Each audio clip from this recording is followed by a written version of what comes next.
വോട്ടെടുപ്പ് അതിൻ്റെ ഏത് ഘട്ടത്തിലെത്തിയിട്ടുണ്ട് എന്നത് നമുക്ക് അരുണിനോട് തന്നെ ചോദിക്കാം. അരുൺ, വോട്ടെടുപ്പ് പൂർത്തിയായോ? ഇതാ കൊച്ചിയിലെ മേയറെ ഔദ്യോഗികമായി പ്രഖ്യാപിച്ചു കഴിഞ്ഞു, സത്യപ്രതിജ്ഞയും പൂർത്തിയായി. എന്താണ് തിരുവനന്തപുരത്തെ സാഹചര്യം? അവിടെ കൂടുതൽ ഡിവിഷനുകളും കൗൺസിലർമാരും ഉള്ള കോർപ്പറേഷൻ കൂടിയാണല്ലോ. തിരുവനന്തപുരത്ത് പകുതി കൗൺസിലർമാർ 50 എടുക്കുന്നു.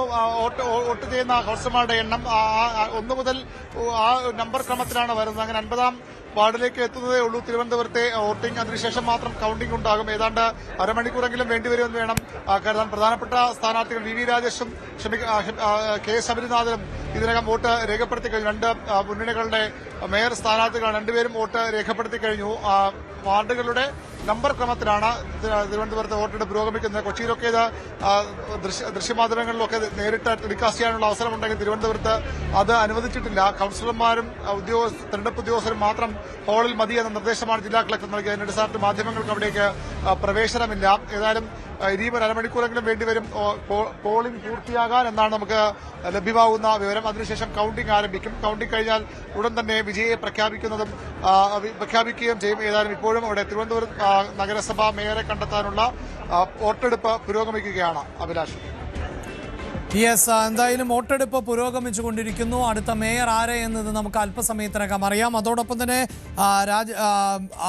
അരുൺ, നേരത്തെ നിയുക്ത മേയർ ഫോണിൽ സംസാരിച്ചിരുന്നു മുഖ്യമന്ത്രിയുമായി എന്ന വിവരം കൂടി പുറത്തുവരുന്ന സാഹചര്യമുണ്ട്.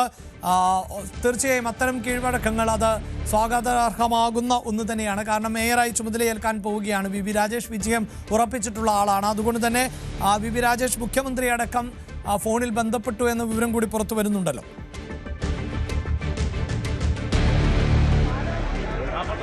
അതിനൊരു തിരുത്തൽ കൂടിയുണ്ട്. നേരത്തെ നമുക്ക് ലഭിച്ച വിവരമനുസരിച്ച് മുഖ്യമന്ത്രി പിണറായി വിജയൻ വി രാജേഷിനെ ഫോണിൽ വിളിച്ച് ആശംസ അറിയിച്ചു എന്നുള്ളതാണ്. പക്ഷേ അത് വസ്തുതാവിരുദ്ധമായിരുന്നു. അതിൽ കൃത്യമായ വിവരം ഇപ്രകാരമാണ്. വി രാജേഷ് 2 തവണ മുഖ്യമന്ത്രിയെ ഫോണിൽ ബന്ധപ്പെടാൻ ശ്രമിച്ചു. ആദ്യ തവണ മുഖ്യമന്ത്രിയെ ഫോണിൽ കിട്ടിയില്ല. പിന്നീട് മുഖ്യമന്ത്രിയുടെ പേഴ്സണൽ സ്റ്റാഫിനെ ഫോണെടുക്കുകയും മുഖ്യമന്ത്രിക്ക് ഫോൺ കൈമാറുകയുമായിരുന്നു. മുഖ്യമന്ത്രി ആശംസ അറിയിച്ചു എന്നാണ് വി രാജേഷ് വ്യക്തമാക്കുന്നത്. ഏതായാലും വികസന കാര്യത്തിൽ രാഷ്ട്രീയ ഭേദമില്ലാതെ അഭിപ്രായ ഭിന്നതയില്ലാതെ മുന്നോട്ട് പോകണമെന്ന എല്ലാ പാർട്ടികളും ആവശ്യപ്പെടുന്നതാണ്. അങ്ങനെയെങ്കിൽ അതൊരു ശുഭസൂചനയായി തന്നെ മുഖ്യമന്ത്രി വിളിച്ചാലും മുഖ്യമന്ത്രിയെ രാജേഷ് വിളിച്ചാലും അതൊരു ശുഭസൂചന തന്നെയാണ്. ഇപ്പോൾ ബിജെപിയുടെ ജില്ലാ അധ്യക്ഷൻ കരമന ജയൻ കൂടി നമ്മോടൊപ്പം ചേരുന്നുണ്ട്. മുഖ്യമന്ത്രിയൊക്കെ വി രാജേഷ് ഫോണിൽ വിളിച്ച് ആശംസ അനുഗ്രഹം നേടിയിരിക്കുന്നു. അദ്ദേഹം ആശംസയൊക്കെ അർപ്പിച്ചിരുന്നു. നല്ലൊരു തുടക്കമാണ്. അതൊരു ജനാധിപത്യ മര്യാദയാണ് മുഖ്യമന്ത്രി കാണിച്ചത്. സ്വാഭാവികമായിട്ടും തിരുവനന്തപുരത്ത് പ്രത്യേകിച്ചും തലസ്ഥാന ജില്ലയുടെ മേയർ ആരായാലും ഏത് രാഷ്ട്രീയ കക്ഷിയായാലും ജനങ്ങൾ തിരഞ്ഞെടുക്കപ്പെട്ട ഒരു മേയറാണ്. സ്വാഭാവികമായും മുഖ്യമന്ത്രി ആശംസ അറിയിക്കുക എന്നുള്ളത് അദ്ദേഹത്തിന്റെ ജനാധിപത്യ മര്യാദ അദ്ദേഹം കാണിച്ചു എന്നുള്ളത്.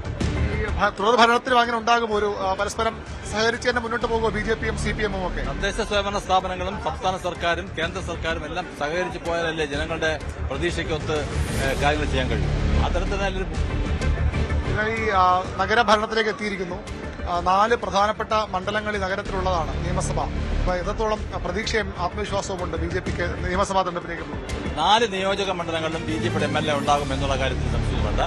അതിനുവേണ്ടിയുള്ള പ്രവർത്തനങ്ങളാണ് ഇനി ഞങ്ങളുടെ ലക്ഷ്യം. ബിജെപിയുടെ ജില്ലാ കമ്മിറ്റിയുടെയും സംസ്ഥാന കമ്മിറ്റിയുടെ ലക്ഷ്യം, ജില്ലാ കമ്മിറ്റി തിരുവനന്തപുരം സിറ്റി ജില്ലയുടെ കമ്മിറ്റിയുടെ ലക്ഷ്യവും 4 നിയോജക മണ്ഡലത്തിലും ബിജെപിയുടെ MLA മാർ